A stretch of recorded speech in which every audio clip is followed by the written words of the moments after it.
তো হযরত আলী রাদিয়াল্লাহু আনহু বলেন, আল্লাহ ওয়াল্লাহ লা ইউহশারুল আফদু আলা আরজুলিহিম, খোদার কসম, হাসরের ময়দানে আল্লাহর যে সকল বান্দারা আল্লাহর মেহমান হয়ে আসবে, ওরা কবর থেকে হাসর পর্যন্ত পায়ে হেঁটে আসবে না।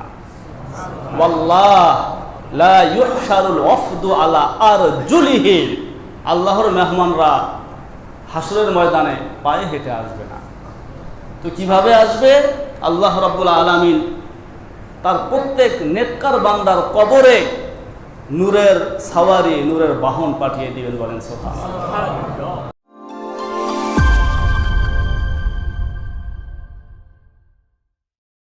আসসালামু আলাইকুম ওয়া রাহমাতুল্লাহি ওয়া বারাকাতুহু।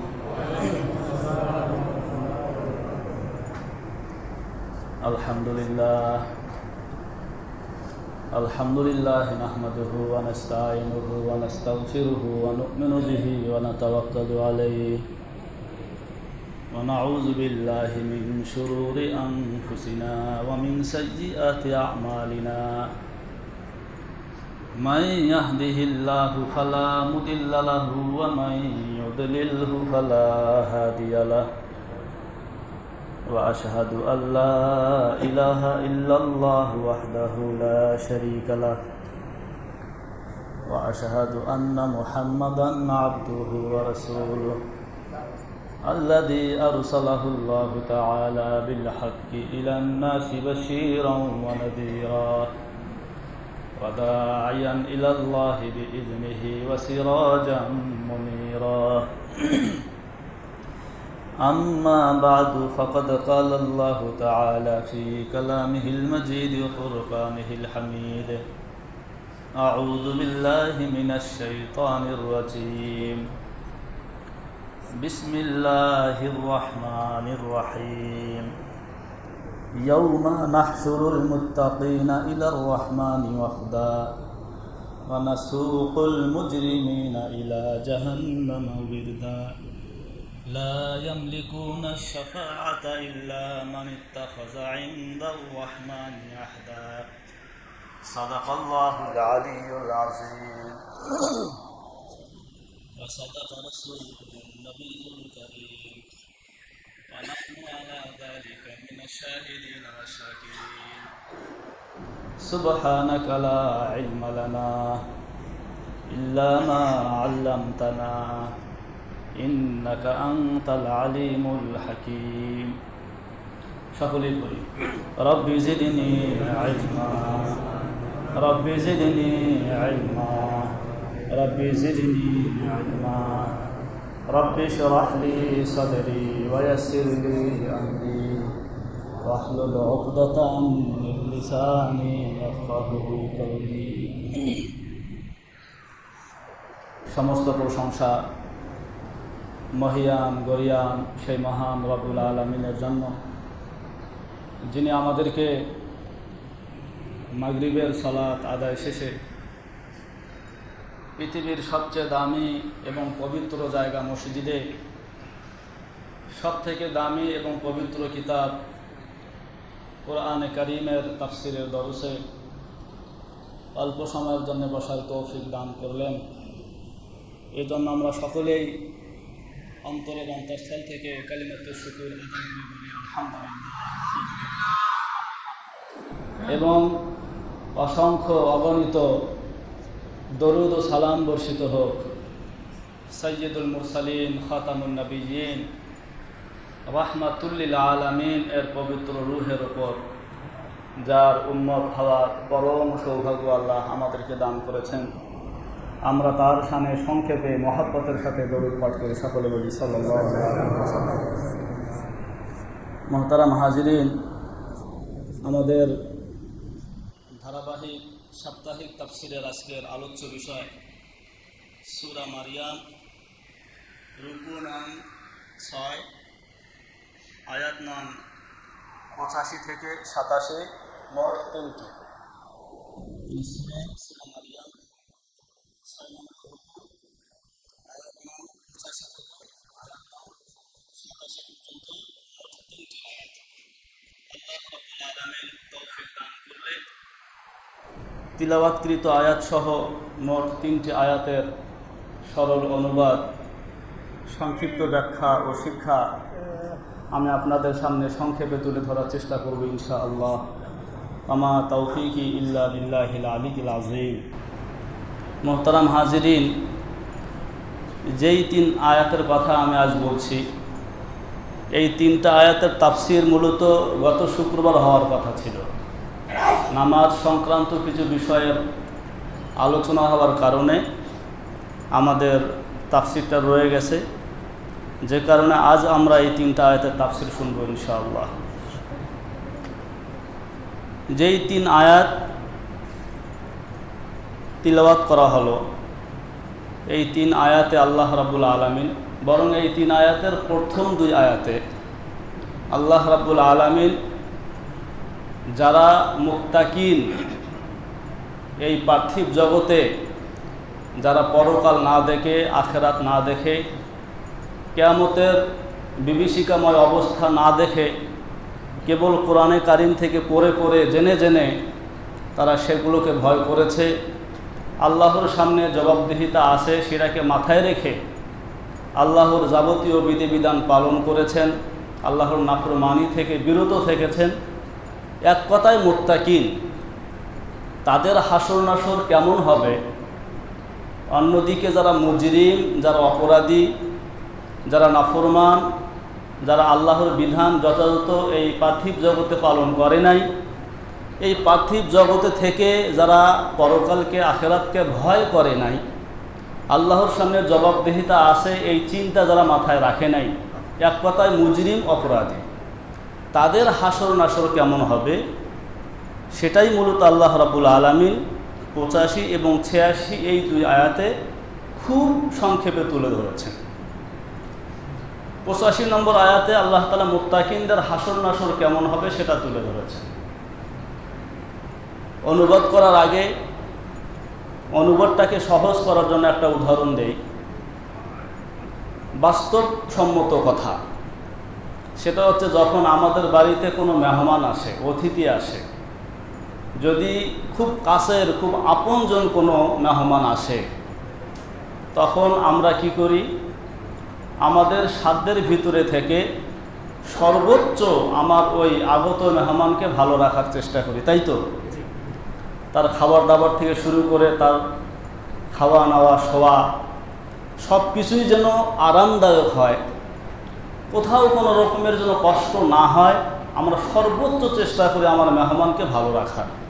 আমি ক্ষুদ্র একজন মানুষ, আমার বাসায় যদি কোনো মেহমান আসলে আমি তার ব্যাপারে এতটা যত্নবান হই, তাকে ভালো রাখার জন্য এতটা চেষ্টা করি, যেখানে আমি নিজের থেকে কিছুই করতে পারি না। পারি কি?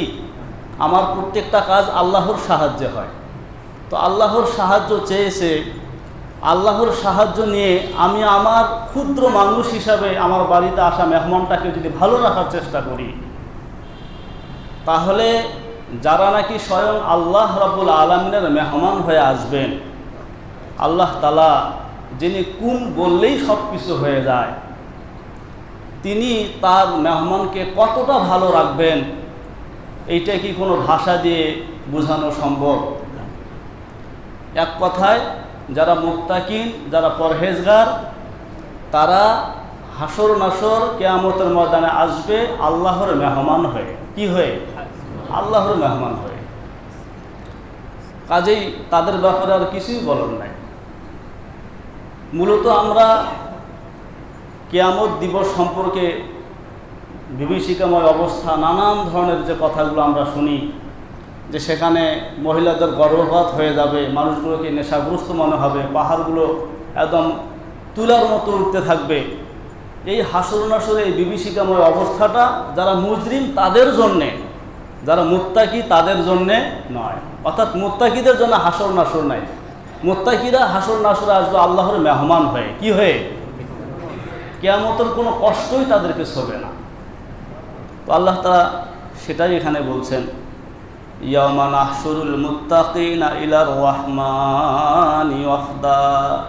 ইয়াওমা, তোমরা সেই দিনকে ভয় করো। ইয়াওম অর্থ দিন, দিবস। এখানে উদ্দেশ্য কিয়ামত দিবস। ইয়াউমা, তোমরা সেই দিবসকে ভয় করো, নাহশুরু, যেদিন আমি একত্র করব, আল মুত্তাকিনা, মুত্তাকিগণকে, ইলার রহমান, দয়াময় আল্লাহর নিকট, অফদা, অতিথি রূপে। ভাই বলেন তো কি রূপে? আল্লাহ তাআলা নিজেই বলছেন, আমি মুত্তাকিদেরকে, পরহেজগারদেরকে আল্লাহর মেহমান হিসাবে আল্লাহর কাছে একত্রিত করব। বাস এক আয়াত, ছোট্ট একটা আয়াত দিয়েই মুত্তাকিনদের অবস্থা আল্লাহ তাআলা এখানে তুলে ধরলেন। হযরত আলী রাদিয়াল্লাহু আনহু থেকে বর্ণিত, তিনি বলেন, আমরা দেখি দুনিয়াতে যদি কোনো বড় রাজা বাদশাদের মেহমান হয়ে কেউ আসে, তো দেখা যায় ওই রাজা বাদশারা মেহমানের জন্য মেহমানের বাড়িতে কি পাঠায়? গাড়ি পাঠায়। গাড়ি পাঠায় না? বড় সম্ভ্রান্ত কোনো ব্যক্তির মেহমান কি পায়ে হেঁটে আসে? দেখছেন এমন? যদি তার জন্য একটা গাড়ির প্রয়োজন হয়, সামনে পিছনে আরও 20-40টা গাড়ি থাকে। থাকে কি থাকে না? বিশাল আয়োজনে তার জন্য গাড়ি পাঠানো হয়, সে গাড়িতে করে আসে। তো হযরত আলী রাদিয়াল্লাহু আনহু বলেন, ওয়াল্লাহ লা ইউহশারুল আফদু আলা আরজুলিহিম, খোদার কসম, হাসরের ময়দানে আল্লাহর যে সকল বান্দারা আল্লাহর মেহমান হয়ে আসবে, ওরা কবর থেকে হাসর পর্যন্ত পায়ে হেঁটে আসবে না। ওয়াল্লাহ লা ইউহশারুল আফদু আলা আরজুলিহিম, আল্লাহর মেহমানরা হাসরের ময়দানে পায়ে হেঁটে আসবে না। তো কিভাবে আসবে? আল্লাহ রাব্বুল আলামিন তার প্রত্যেক নেককার বান্দার কবরে নূরের সাওয়ারি, নূরের বাহন পাঠিয়ে দিবেন। বলেন সুবহানাল্লাহ। ইসরাফিল যখন সিংহায় ফু দিবে, দ্বিতীয় ফু, কিয়ামত হবে, তো যখন ওই নেককার ব্যক্তি তার কবর থেকে উঠবে, তো সে তার সামনে দেখতে পাবে। হাদিসটা তাফসিরে তাবারিতে এসেছে, তাফসিরে ইবনে কাসিরে এসেছে, তাফসিরে কুরতুবিতে এসেছে, রুহুল মানি, অনেকগুলো তাফসিরের কিতাবে এসেছে। তো সে কবর থেকে জেগেই দেখবে তার সামনে খুব সুন্দর ঝলমলে নুরানি চেহারার, ধপধপে সাদা সুগন্ধি যুক্ত একজন মানুষ দাঁড়িয়ে আছে। সে ওই লোকটাকে বলবে, আতারিফুনি, আমাকে চেনো? ওই আগত লোকটা, কবর থেকে জেগে ওঠা লোকটাকে বলবে, আতারিফুনি, আমাকে চেনো? আল্লাহ, আপনাকে তো আমি চিনি না। ওয়ালাকিন্নাল্লাহা হাসানা ওয়াজহাকা ওয়া তাইয়াবা রিহাকা, আপনাকে চিনি আর না চিনি সেটা বড় কথা নয়, আপনি যে খুবই সুন্দর, আপনার চেহারা যে খুবই উজ্জ্বল, নুরানি, ধপধপে সাদা পোশাক, এত সুন্দর মানুষ আমি আমার জীবনে আর কখনো দেখিনি। আপনি অনেক সুন্দর, অনেক পরিপাটি, অনেক পরিচ্ছন্ন, এটা ঠিক আছে, চিনি আর না চিনি। তখন ওই লোকটা বলবে, হ্যাঁ আনা আমালুকা সালিহু। তর্জমা করেন তো ভাই, আনা আমালুকা সালিহু, আমি হচ্ছে আপনার সেই আমলে সালেহ, নেক আমল। ওই যে আমি বারবার বলি, বিশেষ করে তাহাজ্জুদের কথা বলি, কারণ তাহাজ্জুদ এটা একটা অন্য রকমের বিষয়। তো রাতের বেলায় তাহাজ্জুদ, আওয়াবিন, ইশরাক, চাষ, 5 ওয়াক্ত নামাজ, জুমা ইত্যাদি ইত্যাদি দান খয়রাত, যে নেক আমলগুলো তুমি করেছো, আমি হলাম সেটা। রাকিবতু আলাইকা ফি আল হায়াতিদ দুনিয়া, সে বলবে দুনিয়ার জগতে, পার্থিব জগতে আমি তোমার কাঁধে আরোহণ করে বেরিয়েছি, ঠিক না? আমার তাহাজ্জুদ আমাকে রাত্রে শুইতে দেয় না, মানে কেমন যেন আমার উপরে সওয়ার হয়ে আছে, ওঠো, সময় চলে যাচ্ছে, আর তো শোয়া যাবে না। আমার জামাত আমাকে দোকানে থাকতে দেয় না, বন্ধ করো, দোকানে যাও। কেমন যেন নেক আমলগুলো আমার কাঁধের উপরে সওয়ার হয়ে আছে, প্রতি মুহূর্তে আমাকে তাড়া দেয়, যাও ওই কাজটা করো, যাও জামাতে শরীক হও, আওয়াবিন করো, দান খয়রাত করো, এরকম না, এরকম না। তো ওই লোকটা বলবে যে রাকিবতুকা ফিল হায়াতিদ দুনিয়া, শোনো, দুনিয়ার জগতে, পার্থিব জগতে আমি তোমার কাঁধে সওয়ার হয়েছিলাম। ইরকাবনি, ইরকাব আলাইয়া আল ইয়াউম হালুম্মা, আসো আজ তুমি আমার কাঁধে সওয়ার হও। দেখছেন তো, পার্থিব জগতে আমি তোমার কাঁধে সওয়ার হয়েছিলাম, তো সেটার বদলা স্বরূপ আজ তুমি আমার কাঁধে সওয়ার হও। চোখের পলকে সেটা হয়ে যাবে একটা নুরানি উষ্ট্রির আকার ধারণ করবে। মানুষ পৃথিবীতে এত সুন্দর উট দেখে নাই। তার উপরে যে হাওদাটা থাকবে, যেই হাওদার মধ্যে সে বসবে, নবীজি বলেন সেই হাওদাটা হবে স্বর্ণের। হাওদাটা হবে কি? স্বর্ণের। তার যে নাকিলটা হবে জাবারজাত পাথরের। চোখের দৃষ্টি যেখানে গিয়ে শেষ হবে তার এক পা সেখানে গিয়ে পড়বে। এত দ্রুতগামী, এত সুন্দর সুসজ্জিত একটা উটের আকার ধারণ করবে। এবার এই কবরবাসী ওই উটের উপরে উঠে বসবে। কবর থেকে শুরু করে হাসর পর্যন্ত জান্নাতের দরজার সামনে একটা গাছের গোড়ায় এই কবরওয়ালাকে নিয়ে যাবে। সেখানে যাওয়ার পরে দেখবে গাছের নিচে, সেটাকে বলা হয় সাজারাতুল জান্নাহ, জান্নাতের গাছ। তার মানে যারা মুত্তাকি পরহেজগার ওদের কিন্তু হাসর নাসরে কোনো কষ্ট নেই। আছে সূর্য মাথার উপরে আসা, ঘামে সাঁতরানো, আপনার মনে করেন ত্রাহি ত্রাহি অবস্থা, পিপাসিত হয়, বিষয়গুলি কি আছে? একদম জান্নাতের ওই গাছের ওখানে নিয়ে যাবে। গাছের গোড়া দিয়ে দুইটা নহর প্রবাহিত হয়েছে। প্রথম নহরের পানি সে পান করবে। তাফসিরে কুরতুবিতে এসেছে সঙ্গে সঙ্গে তার ভিতর থেকে যত ময়লা আবর্জনা বের হয়ে যাবে। বের হয়েছে তো আজ জীবনের জন্য বের হয়েছে। সামনে আর কখনো কোনো সময় তার শরীরের কোনো কিছু দিয়ে আর কোনো কিছু বের হওয়ার প্রয়োজন হবে না। সে সব কিছু ধুয়ে মুছে বের করে দিবে। জান্নাতীরা জান্নাতে যাওয়ার পরে তার পেশাব পায়খানার কি প্রয়োজন হবে? তার নাক দিয়ে কি ওই যে নোংরা শ্লেষ্মা বের হবে? মুখ দিয়ে ঘাংরা ইত্যাদি এগুলো কিছুই বের হবে না, পরিষ্কার পরিষ্কার। তাহলে প্রথম নহরের পানি পান করবে, ভিতর দিয়ে সমস্ত ময়লা আবর্জনা বের হয়ে যাবে। আর জীবন আর কোনো কিছু তার থেকে বের হবে না। আর একটা নহরে গিয়ে গোসল করবে, পুরো শরীর চকচকে ধপধপে পরিষ্কার হয়ে যাবে। আর কখনো কোনো সময় কোনো লোমের গোড়ায় কোনো ঘাম কিংবা কোনো ময়লা জমবে না। এরপরে তাকে এদিকে তো হিসাব নিকাশ চলছে, এর ভেতর দিয়ে হিসাব নিকাশ হয়ে যাবে। সে যখন জান্নাতে প্রবেশ করবে, প্রথম যে ঘরটাতে প্রবেশ করবে কিতাবে এসেছে মাটি থেকে নিয়ে উপরে ছাদটা হবে 1000 হাতের দূরত্ব। কত? 1000 হাতের দূরত্ব। তার ইট, তার মাটি, তার সিমেন্ট সব কিছু হবে আপনার সোনা রূপা দ্বারা নির্মিত। সেখানে ঢোকার পরে হুরেরা তার জন্য অপেক্ষা করবে। কারা? হুরেরা। তারা তাকে পেয়ে স্বাগত জানাবে, বিভিন্ন আশারে না আতিয়া বলবে, নাহনুল খালেদাতু ফালা নামুতু, নাহনুন নাইমাতু ফালা নাবআসু, নাহনুর রাজিয়াতু ফালা নাসখাতু, তুবা লিমান কানা লানা ওয়া কুন্না লাহু। এরকম করে বিভিন্ন শের শোনাবে। পৃথিবীতে দেখা যায় আপনাকে শত চেষ্টা করে আপনার বিবিকে খুশি রাখতে হয়, বহুদিন খুশি রেখেছেন, একদিনের একটু তারতম্যের কারণে সে বেজার হয়ে যায়। হয় কি হয় না? মেয়েদের মধ্যে এই স্বভাবটা আছে, ওরা সহজেই নিয়ামতকে ভুলে যায়। একদিন একটু খারাপ কিছু হলে বলে দিবে সহজেই, তোমার এখানে এসে তো ভালো কিছু কখনো দেখি নেই, আমার কপালটাই খারাপ, আমার কপালটাই মন্দ।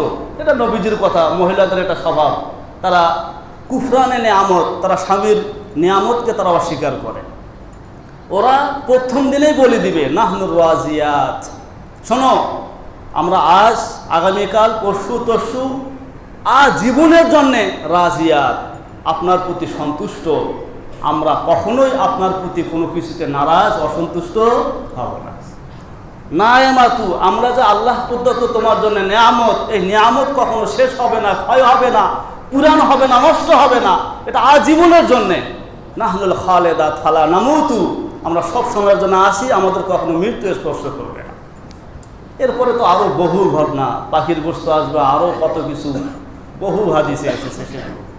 তো যারা মুত্তাকিন তাদেরকে কবর থেকে নিয়ে হাসর পর্যন্ত, হাসর থেকে জান্নাত পর্যন্ত তারা পায়ে হেঁটে যাবে না। আল্লাহ তাআলা তাদের কাছে নূরের বাহন পাঠাবে, সেই বাহনে আরোহণ করে তারা জান্নাত পর্যন্ত গিয়ে পৌঁছবে। আল্লাহ সেই কথাটা এখানে বললেন না, ইয়াউমা নাহশুরুল মুত্তাকিনা ইলা রাহমানি ওয়াফদা। ইয়াউমা, সেই দিনকে ভয় করো যেই দিন আমি মুত্তাকিগণকে একত্র করব দয়াময় আল্লাহর নিকট অফদা, আল্লাহর অতিথি রূপে, তারা আল্লাহর মেহমান হয়ে আসবে। তাদের কোনো চিন্তা পেরেশানি, কোনো দুঃখ কষ্ট ক্লেশ কিচ্ছু থাকবে না। এটা তাদের জন্য যারা তাকওয়া অবলম্বন করবে। এই দুনিয়াতে থেকে আখিরাতকে না দেখে যারা আখিরাতকে ভয় করবে, আল্লাহর সামনে দাঁড়িয়ে যে হিসাব দিতে হবে এটাকে চিন্তা করবে, তাদের জন্য এটা। আর যারা আখিরাতকে ভয় করবে না, তাদের জন্য আখিরাতে ভয়ের কোনো অন্ত থাকবে না। ইহকালে যেহেতু ভয় করে নাই, তো ওখানে গিয়ে তাদের ভয় তাদেরকে ধরে ফেলবে। সেটা আল্লাহ তাআলা পরে আয়াতে বলেন, ওয়ানাসুকুল মুজরিমিনা ইলা জাহান্নামা বিরদা, এবং নাসুকু, আমি হাকিয়ে নিয়ে যাব, আল মুজরিমিন, যারা অপরাধী, যারা নাফরমান, তাদেরকে ইলা জাহান্নামা, জাহান্নামের দিকে, বিরদা, পিপাসার্ত অবস্থায়। কি অবস্থায়? পিপাসার্ত অবস্থায়, কঠিন পিপাসায় তারা কাতর হবে। সেই অবস্থায় আমি তাদেরকে পানির দিকে না, জাহান্নামের আগুনের দিকে হাঁকিয়ে নিয়ে যাব। তাদের কোনো সম্মান বলতে কিছু থাকবে না, একেবারে লাঞ্ছনা অপদস্থর কোনো শেষ থাকবে না। দেখুন, আমরা এই সূরার ৭৩ নম্বর আয়াতে, ভাই বলুন তো কয় নম্বর আয়াতে? ৭৩ নম্বর আয়াতে আপনারা শুনেছিলেন, যারা কাফের, যারা মুশরিক, তারা তাদের আর্থিক অবস্থা, তাদের সামাজিক অবস্থান থেকে মুমিন এদেরকে মূল্যায়ন করার চেষ্টা করেছিল, যে দেখো আমাদের আর্থিক অবস্থা কেমন, তোমাদের কি দরিদ্র অবস্থা, আমাদের সামাজিক অবস্থান কেমন, তোমাদের সামাজিক অবস্থা কেমন, আমাদের ডাকে কত মানুষ আসে, তোমাদের ডাকে কে আসে। তো এভাবে তারা তাদেরকে দুর্বল মুমিনদের থেকে উত্তম ভাবত। আর তারা ফখর করে বলতো, আইয়ুল ফারিকাইনি খায়রুম মাকামা ওয়া আহসানু নাদিয়া। এটা হলো সূরা মারিয়ামের ৭৩ নম্বর আয়াত। আইয়ুল ফারিকাইন, দুই দলের কোন দল, খায়রুম মাকামা, সম্মানের দিক থেকে শ্রেষ্ঠ, ওয়া আহসানু নাদিয়া, মজলিস এবং বৈঠকের দিক থেকে উন্নত। এটা দুর্বল মুমিনদেরকে অবজ্ঞা করতে গিয়ে, তাদেরকে হেয় প্রতিপন্ন করতে গিয়ে তারা এটা বলতো। দেখো আমাদের সামাজিক অবস্থা, অর্থনৈতিক অবস্থা আমরা কত ভালো, অতএব যেটা আমরা করছি এটাই ঠিক, তোমাদের কোনো ওগুলোর ধর্তব্য নাই। আমাদের বর্তমান সমাজেও কিন্তু এরকম মানুষ আছে, দেখবেন কোরআন হাদিসের সাথে সেরকমের কোনো সম্পৃক্ততা নাই, রিটায়ারমেন্ট হয়েছে অথবা বাংলা পড়াশোনা করছে, একটা সময় গিয়ে হয়তো বই পুস্তক কিনে পড়া শুরু করছে, বাস এখন তারা মনে করে আমি সব জানতাম, আমি সব বুঝি, এরা এগুলো কিছু বোঝে না। আসলে না এরকম, এটা হলো ওদের স্বভাব, ওদের ক্ষমতা, ওদের সামাজিক অবস্থান, ওদের অর্থনৈতিক অবস্থা, এই সব কিছুর কারণে তারা মনে করতো তারা যেটা করবে সেটাই ঠিক। তো আল্লাহ তাআলা এখন তাদেরকে ওই আয়াতটা শুনাই দিবে যে দুনিয়ার বুকে তো তোমরা বলেছিলা আইয়ুল ফারিকাইনি খায়রুম মাকামা ওয়া আহসানু নাদিয়া। এখন ওদেরকে শুনে শুনে আল্লাহ তাআলা বলবে, এবার বলো তো আইয়ুল ফারিকাইনি খায়রুম মাকামা ওয়া আহসানু নাদিয়া। আমার কিছু বান্দা তার কবর থেকে আমার পাঠানো নূরের বাহনে আরোহণ করে আসলো, আর তোমাদেরকে গাধা ছাগলের মতো, কুত্তার মতো লাঞ্ছিত অপদস্থ করে হাঁকিয়ে নেওয়া হচ্ছে জাহান্নামের দিকে। এবার বল আইয়ুল ফারিকাইনি খায়রুম মাকামা, বলতো এবার একটু বলতো সাহস করে, দুই দলের কোন দলটা উত্তম? দেখছেন, একে তো অবস্থা হবে এই, দ্বিতীয়ত আবার কথার তকমা আইয়ুল ফারিকাইনি খায়রুম মাকামা। খুব বলেছিল দুনিয়াতে, টাকার গরম, অর্থনীতির গরম, নিজের পদ পদবীর গরম, নিজের ক্ষমতার গরম, বলেছিল দুই দলে কোন দল উত্তম। এখন বল দুই দলে কোন দল উত্তম? তাফসিরে ইবনে কাসিরে এসেছে, তখন তাদেরকে ওই আয়াতটা শোনানো হবে। তাহলে দুই আয়াতের সারসংক্ষেপ হলো এই, যারা মুত্তাকি, যারা পরহেজগার, তাদের আসলে হাসর নাসর নামে মাত্র, হাসর নাসরের কষ্ট ক্লেশ তাদেরকে স্পর্শ করবে না। তারা সসম্মানে আল্লাহর পাঠানো নূরের বাহনে সওয়ারিতে সওয়ার হয়ে তারা জান্নাত পর্যন্ত পৌঁছে যাবে।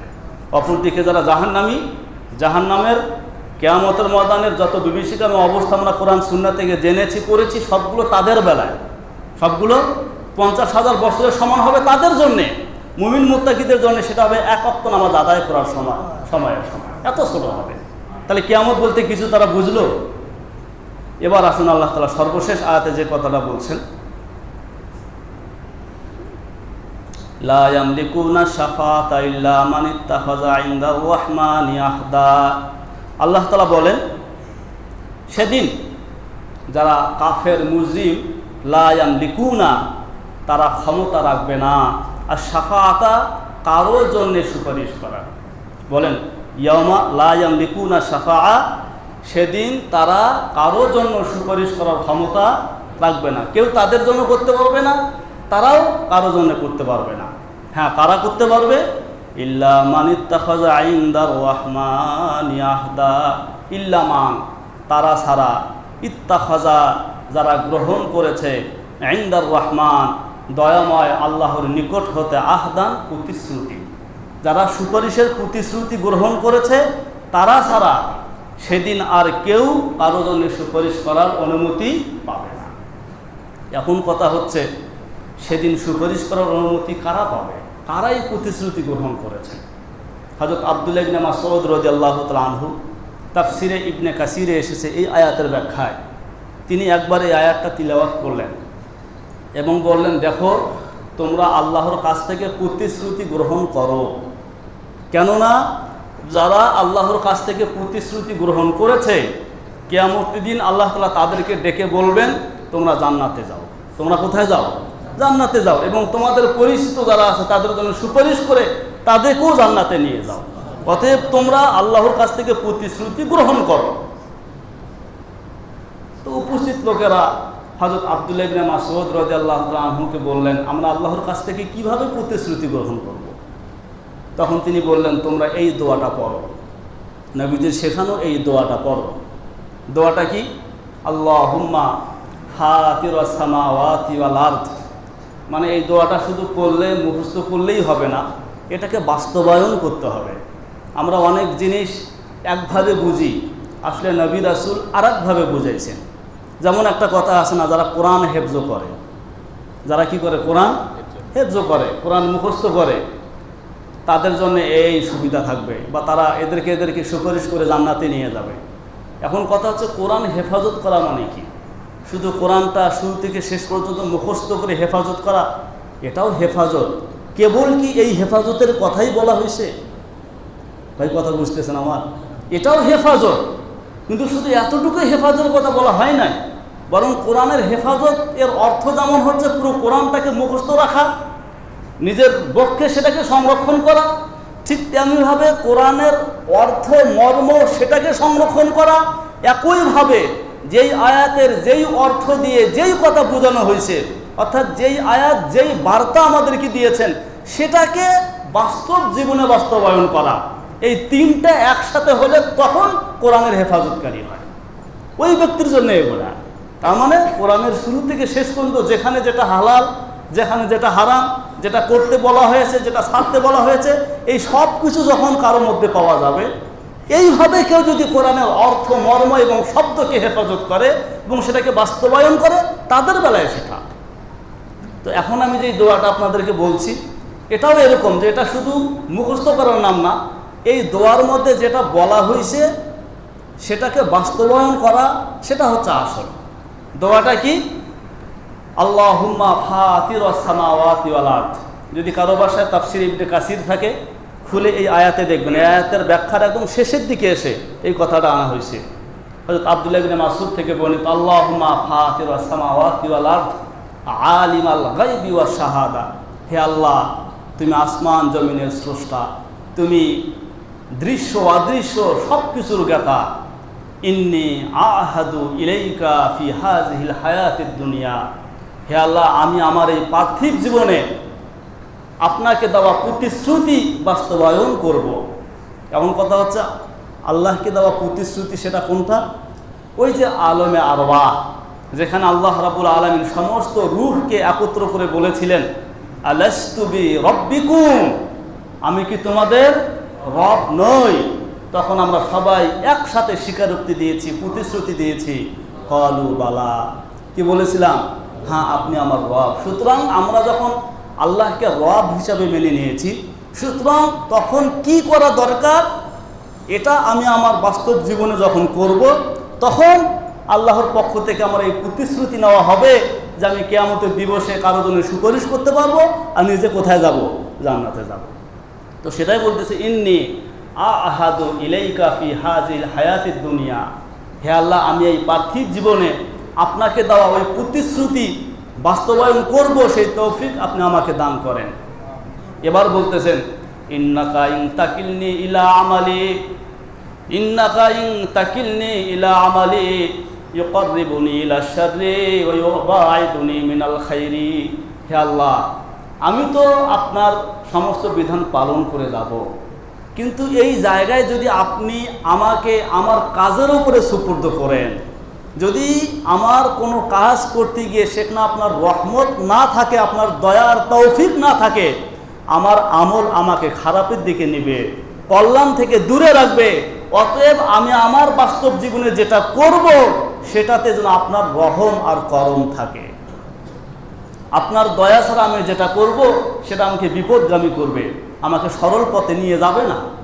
তার মানে দেখেন, এখানে যে শিক্ষাটা দেওয়া হলো সেটা হলো এই, আমি যেন কখনো আমার নিজের কর্মের উপরে গর্বিত না হই। আমি যতই তাহাজ্জুদ গুজার হই, 5 ওয়াক্ত নামাজ জামাতের সাথে আদায় করি, এত সব কিছু করার পরেও আমি আমার ভিতর থেকে যেন নিজেকে উত্তম না ভাবি যে তুমি তো এগুলো করো না, তোমার থেকে আমি ভালো। সেটা মুখে বলে হোক বা আচার আচরণে প্রকাশ করে হোক, এইটা যেন না হয়।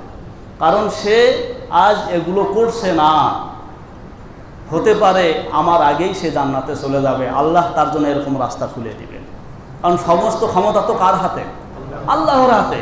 তো আমি যত বেশি ইবাদত করব, আমল করব, তত বেশি আমি ভিতর থেকে বিনয়ী হব। আল্লাহ, আমি এসব কিছু করছি, এসব কিছু আমাকে জান্নাতে নিতে পারবে না যদি এসব কিছুর সাথে আপনার রহম আর দয়া না থাকে। তো একজন ব্যক্তির আমল যদি তাকে দিন দিন বিনয়ী করে, একজন ব্যক্তির তাহাজ্জুদ যদি দিন দিন তার মধ্যে আল্লাহর ভয় বরং বাড়িয়ে তোলে, তাহলে বোঝা যাবে তার এই আমলের সাথে আল্লাহর রহমও শামিল হয়েছিল।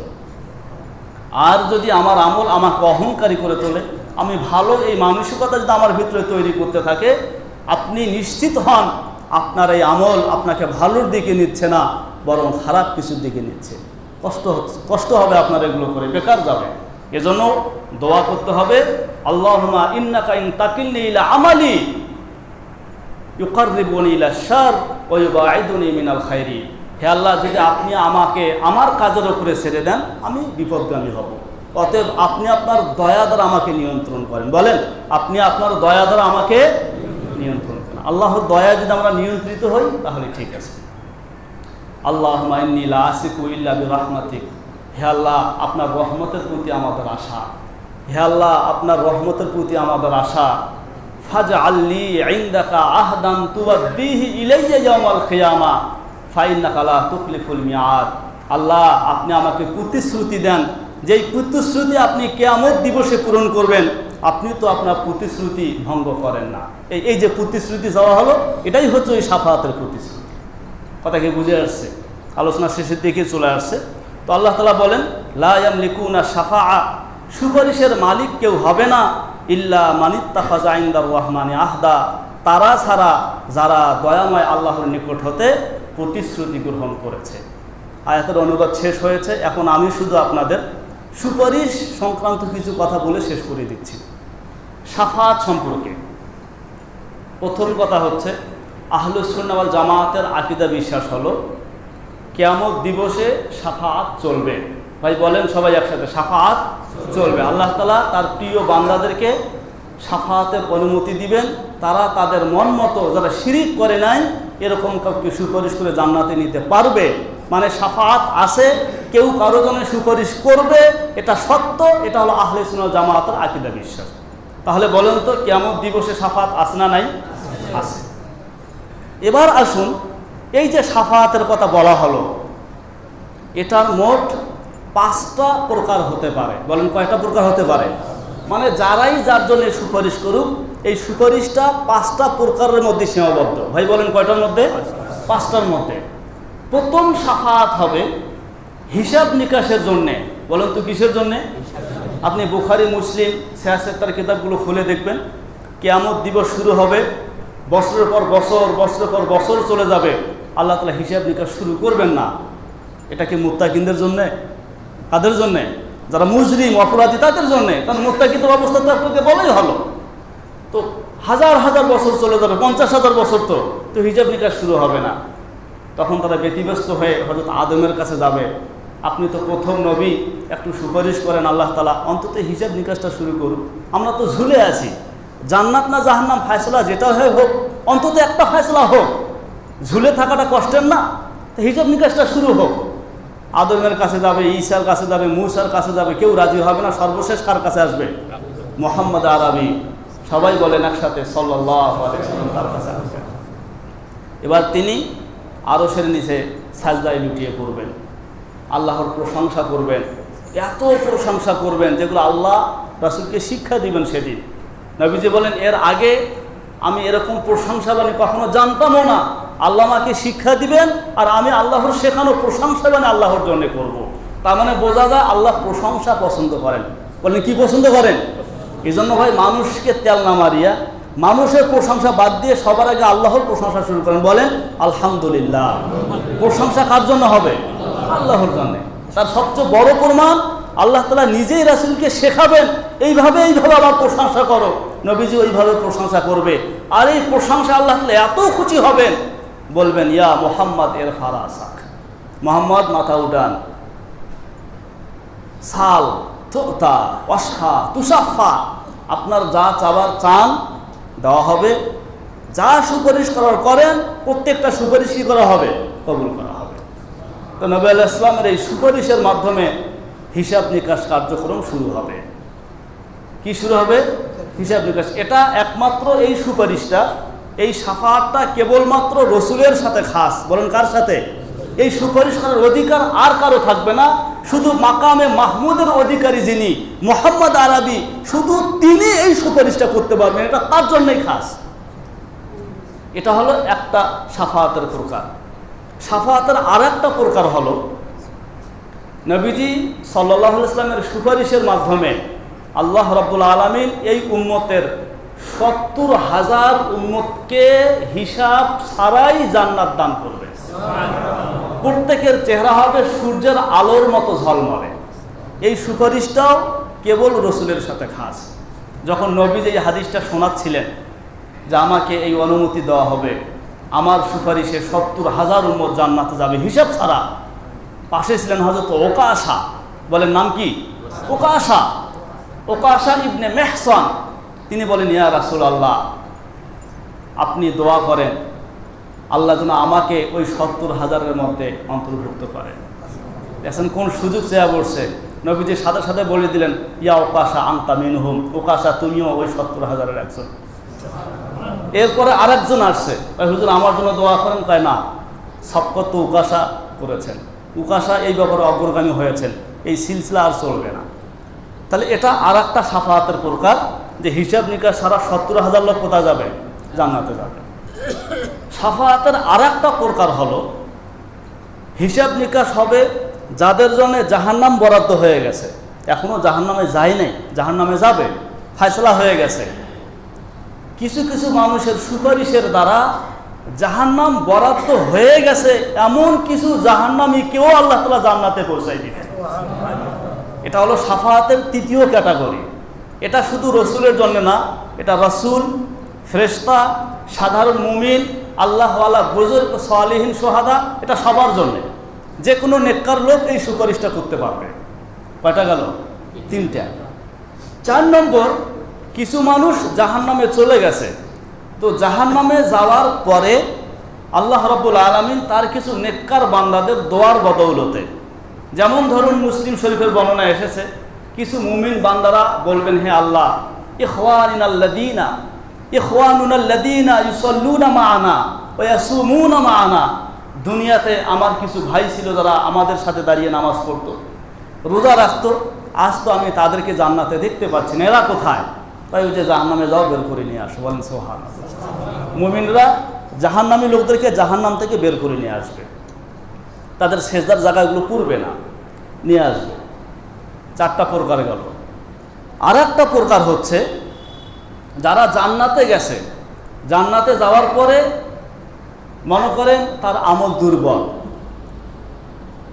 নিম্নমানের জান্নাতে তার জায়গা হয়েছে, কিন্তু সে কোনো আল্লাহওয়ালার সাথে সম্পর্ক রাখত, কোনো বুজুর্গ, কোনো আলেমের সাথে, আল্লাহওয়ালা আলেমের সাথে সম্পর্ক রাখত, দেখা যাবে তার সুপারিশের বদৌলতে সে নিম্নমানের জান্নাত থেকে উচ্চমানের জান্নাত লাভ করবে। মানে জান্নাতি ব্যক্তিরা জান্নাতে যাওয়ার পরে জান্নাতে তাদের পদোন্নতি হবে। বলেন কি হবে? এখানে একটা সাফাত কাজ করবে। পদোন্নতি কি শুধু দুনিয়াতে চাকরির বেলা হয়, জান্নাতে হবে না? হ্যাঁ, ওই আল্লাহওয়ালাদের সাথে সম্পর্ক রাখতে হবে। তাহলে বলেন সাফাত কয় প্রকার হলো? বলেন, এক নম্বর কি? হিসাব নিকাশ শুরু হবে যেই সাফাতের কারণে, এটা শুধু রসুলের জন্যে। 2 নম্বর, হিসাব নিকাশ ছাড়াই 70,000 জান্নাতে যাবে, এটা শুধু রসুলের জন্যে। 3 নম্বরে, জাহান্নামের ফায়সালা হয়ে গেছে, তাদেরকে জাহান্নামে না নিয়ে জান্নাতে নেওয়া হবে, এটা সবার জন্যে। জাহান্নামে যাওয়ার পরে সেখান থেকে বের করে আনা হবে, এটা সমস্ত নেককারদের জন্যে। আর একটা হচ্ছে জান্নাতে যাওয়ার পরে সেখানে পদোন্নতির জন্য। তাহলে কয় প্রকারের সাফাত হলো? এখন কথা হচ্ছে, যদি আপনারা ধৈর্য সহকারে শুনেন আর একটু বলি, এই সুপারিশকারী কারা কারা হবে? সুপারিশকারী কারা কারা সুপারিশ করা হবে? 1 নম্বরে সুপারিশকারী হবে নবী সাল্লাল্লাহু আলাইহি ওয়াসাল্লাম। সন্দেহ আছে? নবীজি সাল্লাল্লাহু আলাইহি ওয়াসাল্লাম তিনি একটা হাদিস শুনিয়েছেন, সহিহ মুসলিমে এসেছে। কি মারাত্মক একটা হাদিস দেখেন, তিনি বলেন, লিকুল্লি নবিয়্যিন দাওয়াতান মুস্তাজাবা। আল্লাহ তাআলা দুনিয়াতে যত নবী রাসূলকে প্রেরণ করেছিলেন, দরুদ পড়তে চান না? হাদিসটা শোনেন, দেখেন। নবীজি বলেন, দুনিয়াতে যত নবী রাসূলকে আল্লাহ তাআলা প্রেরণ করেছেন, নবী রাসূলদের দোয়া তো আল্লাহ তাআলা কবুল করেন, কোনো সন্দেহ আছে কি? কিন্তু আল্লাহ তাআলা প্রত্যেক নবী রাসূলকে স্পেশালি একটা করে দোয়া দিয়েছেন, লিকুল্লি নবিয়্যিন দাওয়াতান মুস্তাজাবা। আল্লাহ তাআলা পরিষ্কার বলে দিয়েছেন, একটা দোয়া এমন যেটা কবুল হবে, আগাম বলে দিয়েছেন। তো প্রত্যেক নবী রাসূল তারা তাদের পাওয়া দোয়া দুনিয়ার বুকে করেছেন, এক একজন এক এক কাজও করেছেন। আমার নবী কি বলেন? আমাদের নবী বলেন, ওয়া ইন্নী ইখতাবাতু দাওয়াতি শাফাআতান লিউম্মতি ইয়াউমাল কিয়ামাহ। ওয়া ইন্নী ইখতাবাতু দাওয়াতি শাফাআতান লিউম্মতি ইয়াউমাল কিয়ামাহ। আর আল্লাহ তাআলা আমাকে, আল্লাহু আকবার, আল্লাহ তাআলা আমাকে যেই দোয়াটা দিয়েছিলেন কবুল হবে এই শর্তের সাথে, এই গ্যারান্টি দিয়ে, আমি ওই দোয়াটা দুনিয়ার বুকে করি নাই। ওয়া ইন্নী ইখতাবাতু দাওয়াতি, আমি আমার ওই দোয়াটা গোপনে রেখে দিয়েছিলাম, শাফাআতান লিউম্মতি ইয়াউমাল কিয়ামাহ, কিয়ামত দিবসে আমি আমার উম্মতের জন্য শাফাআত করব, এই জন্য দোয়াটা দুনিয়াতে কইনে রেখে দিয়েছি। ফাহিয়া নাইলাতুন মিন উম্মতি মাল্লা ইউশরিক বিল্লাহ। আমার উম্মতের মধ্য হতে যারা আল্লাহর সাথে শিরক করে নাই, এমন প্রত্যেক উম্মত আমার সেই দোয়া পাবে, আমার সেই সুপারিশ পাবে। একটা না একটা সময় আমার ওই সুপারিশের কারণে সে জাহান্নাম থেকে বের হয়ে আসবে, শুধু শর্ত শিরিক না করা। কি না করা? ফাহিয়া নাইলাতুন মিন উম্মতি মাল্লাম ইউশরিক বিল্লাহ। শিরিক করে নাই এমন প্রত্যেক উম্মত আমার ওই শাফাআতের অন্তর্ভুক্ত হয়ে, ওই দোয়ার অন্তর্ভুক্ত হয়ে কোথায় যাবে? জান্নাতে যাবে। সেই নবীর নামে মাঝে মধ্যে হয় না যে সেদিন আমরা তো তারপরে ঘুমাই থাকি। এমন একজন নবী দুনিয়াতে দোয়াটা করে নাই, আমাদের জন্য রেখে দিয়েছেন পরকালের জন্য। তাহলে সুপারিশকারী 1 নম্বরে হবেন কে? নবী। শেষ করে দিয়েছে এটা বলে, 1 নম্বরে নবী হবেন। 2 নম্বরে অন্যান্য নবী রাসূলরা, তারাও সুপারিশ করবেন, সংক্ষেপ করতেছি। 3 নম্বরে শহীদগণ, তারাও সুপারিশকারী হবেন। আবু দাউদের হাদিসে এসেছে, ইউশাফাউ শাহীদ ফি 70 মিন আহলে বাইতিহি। একজন শহীদ তার পরিবারের 70 জনের ব্যাপারে সুপারিশ করতে পারবে। কয়জনের ব্যাপারে? 70 জন। একজন শহীদের এই ক্ষমতা দেওয়া হবে, সে সুপারিশ করে 70 জনকে জান্নাতে নিতে পারবে। কি ক্ষমতা দেখেন! তাহলে শহীদ তিনি একজন সুপারিশকারী হবেন।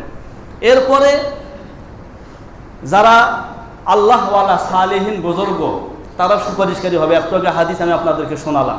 ঠিক এমনিভাবে আল কোরআন, এটা সুপারিশকারী হবে। যেমন হাদিসে এসেছে, সহিহ মুসলিমের হাদিস, ইকরাউল কোরআন ফাইন্নাহু ইয়াতি ইয়াউমাল কিয়ামাহ শাফিআন লিআসহাবিহি। তোমরা বেশি বেশি কোরআন পাঠ করো, কেননা কিয়ামত দিবসে কোরআন পাঠকারীর জন্য সুপারিশ করে জান্নাতে নিবে। তাহলে কোরআন বেশি করে পাঠ করো। আপনারা জানেন সূরা মুলুকের ব্যাপারে হাদিসে এসেছে 30টা আয়াত সুপারিশ করে নিয়ে যাবে। সূরা ওয়াকিয়া, আরও বিভিন্ন আয়াতের কথা এসেছে। মোট কথা, কোরআন একটা সুপারিশকারী হবে। বলেন, কোরআন একটা কি হবে? সুপারিশ করা হবে। ঠিক এমনিভাবে রোজা সুপারিশকারী হবে। আমরা যদি বেশি বেশি নফল রোজা রাখি, এই রোজা কিয়ামত দিবসে বলবে, হে আল্লাহ, তোমার এই বান্দা আমার কারণে, তোমার সন্তুষ্টির কারণে দিনের বেলায় পানাহার বর্জন করেছে, মেহেরবানি করে তাকে জান্নাতে পৌঁছায় দেন। সেদিন রোজার ওই সুপারিশ আল্লাহ তাআলা কবুলও করবেন। তাহলে রোজাও একটা সুপারিশকারী। আমরা বেশি বেশি নফল রোজা রাখতে পারি। ঠিক এমনিভাবে ছোট বাচ্চারা যারা মারা যায়, নাবালেগ শিশু বাচ্চারা মারা যায়, আমরা তাদের জানাজার নামাজে কি দোয়া করি? আল্লাহুম্মা জাআলহু লানা ফারতা ওয়া জাআলহু লানা আজরান ওয়া যুখরা ওয়া জাআলহু লানা শাফিআন ওয়া মুসাফফা, বলি না হে আল্লাহ আপনি একে আমাদের জন্য কিয়ামত দিবসে সুপারিশকারী বানান। কি বানান? সুপারিশকারী বানান। তো ছোট বাচ্চারা সুপারিশকারী হবে তার পরিবারের লোকদের জন্য। তিরমিজির বর্ণনায় এসেছে ওই বাচ্চা তার নাভি দিয়ে তার বাবা মাকে পেশিয়ে জান্নাতে নিয়ে যাচ্ছে। যদি বাবা মা তার মৃত্যুতে সবর করে, আল্লাহর প্রতি যদি অভিযোগ না করে, তাহলে বাবা মাকে পেশিয়ে জান্নাতে নিয়ে যাবে। ঠিক এমনিভাবে হাফেজে কোরআন, একটু আগে বলেছি, যে ব্যক্তি কোরআন পড়বে, এখানে হাফেজে কোরআন বলতে কোরআনের হাফেজ হওয়া জরুরি না। আমরা এই জায়গাটা অনেকে বুঝি না, কোরআনের হাফেজ হওয়া জরুরি না। যে কোনো আলেম, যে কোনো ব্যক্তি যদি কোরআন পড়ে, কোরআনের অর্থ বোঝে, কোরআনে যেটাকে হালাল বলছে সেটাকে হালাল মানে, যেটাকে হারাম করেছে সেটাকে পরিহার করে, তাহলে সে তার পরিবারের এমন 10 জন ব্যক্তিকে সুপারিশ করে জান্নাতে নিবে যেই 10 জনের জন্য জাহান্নাম অবধারিত হয়েছে। তাহলে শহীদ হবে 70 জনের, আর হাফেজে কোরআন হবে 10 জনের। ঠিক এমনিভাবে আর একটা অবহেলিত জিনিস আমাদের সমাজে আছে, সেটা হলো আত্মীয়তার সম্পর্ক। শেষ আর 2-1 মিনিট। আত্মীয়তার সম্পর্ক আমাদের সমাজে এমন অনেক মানুষ আছে, ভাইয়ে ভাইয়ে মিল নেই, আছে না নেই? বোনের খোঁজখবর নেয় না, আছে না নাই? চাচা ভাতিজার সাথে সম্পর্ক খারাপ, আছে না নেই? আপনি অবাক হয়ে যাবেন কিয়ামত দিবসে। হাদিসটা শোনেন, আমি হাদিসটা দেখে বলি। কিয়ামত দিবসে এই যে আত্মীয়তার সম্পর্ক যেটা, এটা একটা রূপ নিবে, একটা আকার ধারণ করবে। কি হবে? আর রাহিমু মুআল্লাকাতুন বিল আরশ, আর রাহিমু মুআল্লাকাতুন বিল আরশ তাকুল মান ওয়াসালানি ওয়াসালাহুল্লাহ ওমান কাতাআনি কাতাআহুল্লাহ। কিয়ামতের ময়দানে আরশের নিচে আত্মীয়তার সম্পর্কটা ঝুলানো থাকবে। দেখছেন কি থাকবে? ঝুলানো থাকবে। হাদিসটা সহিহ মুসলিমে এসেছে, সহিহ মুসলিমের হাদিস। ঝুলানো থাকবে। সে বলবে ওখান থেকে আওয়াজ দিয়ে, আল্লাহুম্মা আল্লাহুম্মা সিল মান ওয়াসালানি ওয়াসালাহুল্লাহ ওমান কাতাআনি কাতাআহুল্লাহ। হে আল্লাহ, দুনিয়াতে যারা আমাকে মিলায় রেখেছে, আমি আত্মীয়তার সম্পর্ক যারা ঠিক রেখেছে, পরস্পরে ভাই বোন, আত্মীয় স্বজন, চাচা ভাতিজা, খালা ফুফু ইত্যাদির সাথে যাদের সম্পর্ক ঠিক ছিল, আপনি আজ তাদেরকে আপনার রহমতের সাথে জুড়ায় নেন। আর ওমান কাতাআনি, দুনিয়ার বুকে যে আমি আত্মীয়তার সম্পর্ককে ঠিক রাখে নাই, ভাই ভাই মিল নাই, বাবা ছেলে মিল নাই, ফুফু খালা ভাতিজা ইত্যাদির মিল মিলাপ নাই, যাওয়া আসা নাই, খোঁজ খবর নাই, যারা আমাকে মিলায় নাই, আপনি তাদেরকে আপনার রহমের সাথে মিলাবেন না। এভাবে আওয়াজ দিতে থাকবে। এবং হাদিসে এসেছে সেদিন ওই রাহিম, ওই আত্মীয়তার সম্পর্ক, তার এই সুপারিশ আল্লাহ কবুল করবে। যারা দুনিয়ার বুকে আত্মীয়তার সম্পর্ক ঠিক রাখে নাই তাদের জন্য জাহান্নাম, যারা ঠিক রেখেছে তাদের জন্য কি? জান্নাত। এই জন্য ভাই, আমরা এখানে যারা আসি, যদি আমাদের মধ্যে কারো এরকম সমস্যা থেকে থাকে, ভাই আপনি আপনার কাছ থেকে আগায় যান, আপনি আপনার জায়গা থেকে আগান। আমরা অনেকে বলি, হুজুর আমি তো চেষ্টা করি, কিন্তু সে তো চেষ্টা করে না, সে তো মিলতে চায় না, আমি কি করব? আপনি কি করবেন মানে আপনার এটাই সুযোগ মিলানোর। তার মানে হাদিসের ভাষাটা হচ্ছে এমন, সিল মান কতা আঁকা, যে আপনার সাথে সম্পর্ক রাখতে চায় না, তুমি তার সাথে সম্পর্ক স্থাপনের চেষ্টা করো। তাহলে আপনি কই অজুহাতে পার পাইতে পারবেন যে সে তো আমার সাথে সম্পর্ক রাখতে চায় না, সালাম দিলে নেয় না, গেলে আমার সাথে ভালো আচরণ করে না, আমি কেমন করে তার সাথে ভালো আচরণ করি? আর আপনাকে তো ভালো আচরণ করতে বলা হয়েছে, সিল মান কতা আঁকা, যে আপনার সাথে সম্পর্ক রাখতে চায় না, আপনি তার সাথে সম্পর্ক স্থাপন করেন। আমরা প্রত্যেকে যার যার জায়গা থেকে নিজের থেকে আগানোর চেষ্টা করি। আল্লাহ তাআলা তৌফিক দান করেন। সর্বশেষ আল্লাহর রহমত, এটা হচ্ছে সুপারিশকারী, চূড়ান্ত সুপারিশকারী আল্লাহর রহমত। কীরকম দেখেন, নবীজি সাল্লাল্লাহু আলাইহি ওয়াসাল্লাম সর্বশেষ আল্লাহর কাছে অনুমতি চাইবেন, হে আল্লাহ, তোমার যেই বান্দা, অনেক লম্বা হাদিসের শেষের অংশটা বলছি, সহিহ মুসলিমে এসেছে, হে আল্লাহ, তোমার যেই বান্দা শুধু লা ইলাহা ইল্লাল্লাহ পড়েছে, কি পড়েছে? তার জীবনে আর কোনো আমল নাই, এক ওয়াক্ত নামাজ পড়ে নাই, রোজা রাখে নাই, কিচ্ছু করে নাই, শুধু তার আমল এটাই, সে লা ইলাহা ইল্লাল্লাহ করে ঈমান আনছে, অনুমতি দেন আমি আমার ওই উম্মতকেও জাহান্নাম থেকে বের করে আনবো। কার কাছে অনুমতি চাবে? কে? নবীজি মুহাম্মদ সাল্লাল্লাহু আলাইহি ওয়াসাল্লাম। তখন আল্লাহ তাআলা বলবেন, ফায়াকুলু ওয়া ইজ্জাতি ওয়া জালালি ওয়া কিবরিয়াই ওয়া আজমাতি লা উখরিজান্না মিনহা মান ক্বালা লা ইলাহা ইল্লাল্লাহ। আল্লাহ তাআলা বলবেন, আমার ইজ্জতের কসম, আমার জালালের কসম, আমার কিবরিয়ায়ের কসম, সে তো তার জীবনে কোনো আমল করে নাই, তুমি কোন আমলের কারণে তাকে বের করে আনবে?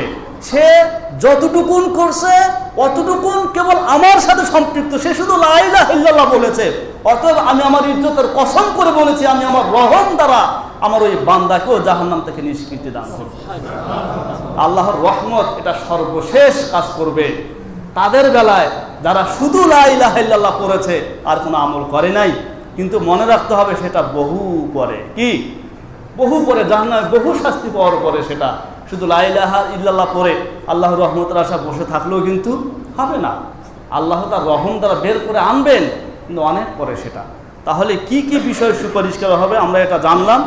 আমরা এই বিষয়গুলোকে আমলে আনার চেষ্টা করি। কোরআন তিলাওয়াত, রোজা, কোরআনের অর্থমর্ম বোঝা, সেগুলোকে পালন করার চেষ্টা করা, নবীজির প্রতি বেশি বেশি দরুদ পাঠের চেষ্টা করা। আল্লাহ তাআলা আমাদের সকলকে এই কথাগুলো বোঝার এবং আমল করার তৌফিক দান করেন।